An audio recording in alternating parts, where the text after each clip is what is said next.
I hear a lot of talk, I don't know about you, about the speed with which we are living our lives these days.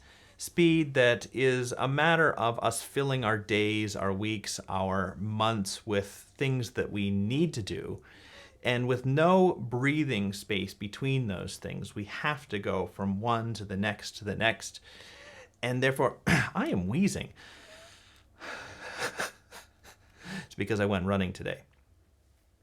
Where was I? And therefore, we start to get behind and we start to not be able to do certain things that we have committed ourselves to do, or we start to neglect our priorities, neglect the things that really should come first in our calendar, or we have no time to listen or no time to really observe what's going on. We brush past people rather quickly.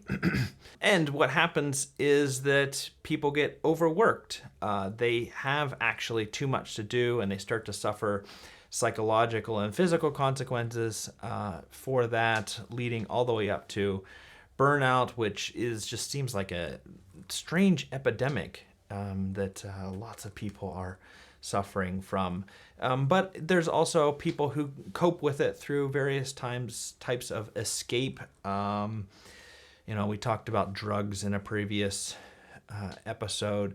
People use all sorts of different kinds of drugs to cope with the overwork and the physical and psychological stress that they have from their overwork. So here's the thing that I've been thinking about. I have never met anybody who is caught up in this speed and overwork who was a reader, with one exception. I have met some grad students and some professors who did that, people who have to read for a living, that's their vocation, and they have been in a state of overwork and stress. But otherwise, I've never met a reader who really was caught up in hurry and overwork. Hey everybody, welcome to the Sanctus Forum. I am Michael Stewart Robb, better known as Mike, and here on the Sanctus Forum we talk about books and everyday spirituality. Still kind of finding the direction for this year. Last year we did a lot of videos on lifestyle, and this is somewhat of a lifestyle video, somewhat of a books video. It's just something that I've been thinking about lately, the connection between having a reading life and having a non-busy, non-hurried life. Do these things coincide? And it seems that they do. So I've just been thinking about that, and I wanted to just share those thoughts with you. I was thinking about when this might have started for me, because I know that for me, reading is a bit of like a break. You know how when you drive fast and then you sort of pull into an area where the speed limit sort of goes down, you have to sort of step on the brakes a bit. But then even as you're going along, you constantly have to sort of like, okay, slow down, brake a little bit. And it's interesting that that's something that reading has often been for me. And I can often test myself with respect to how busy I am or how seriously I'm taking my life, with whether I'm able to keep up a good reading schedule.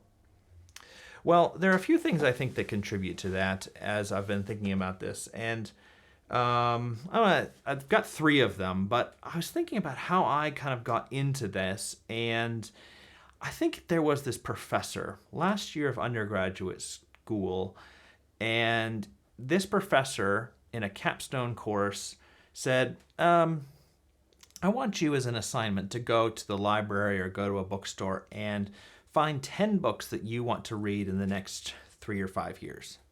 And just write brief descriptions of them and give them to me.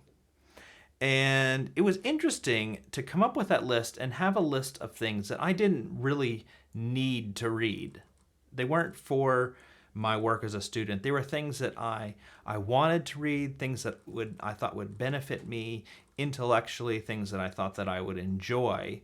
And as I started to execute on that list and read those things, I fell into a very different pattern than what school was for me, a pattern in which reading became essential to my life as a whole, and lifelong learning became essential to my life as a whole. And a kind of side effect of that, looking back, was that it helped me lead an unhurried life for a fairly long amount of time, because reading was that break that helped me sort of reduce my speed in my life, because it just was impossible to read and be in a hurry. They just didn't go together. I had to slow down in order to concentrate on a book.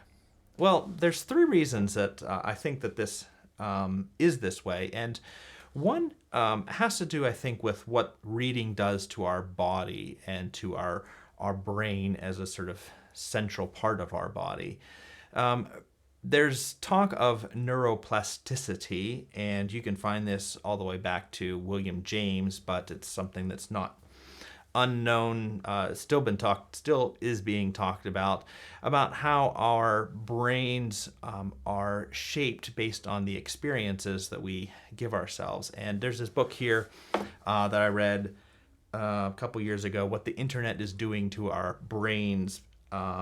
The Shallows is actually what it's called, The Shallows, by Nicholas Carr. And he talks about how people's bodies, their brains, are changing in the day of, well, the internet and television as well. But this idea that doesn't leave us unaffected. Our ability to concentrate on things really is diminished by things like multitasking, which the internet and working with computers has brought with itself.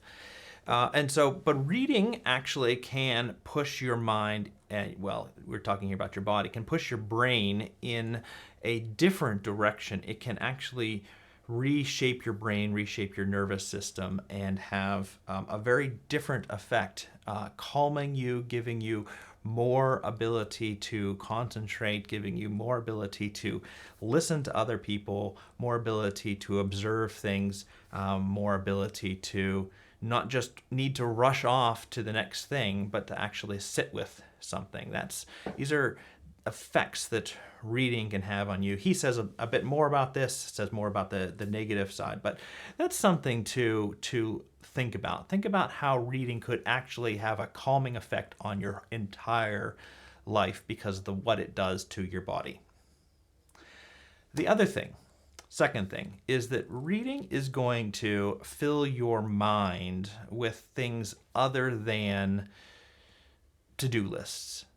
I mean, a lot of us our minds are focused on what is it that we need to do next? What is next in our schedule? And this is one of the reasons why potentially having a phone which sort of you constantly check for schedule and all of that may have a negative effect on you, because it keeps you in this idea of, okay, now what's the next thing? And what's the next thing that I need to do? And what's the next thing that I do? Whereas reading gives your mind other things to think about other than what is next on your to-do list.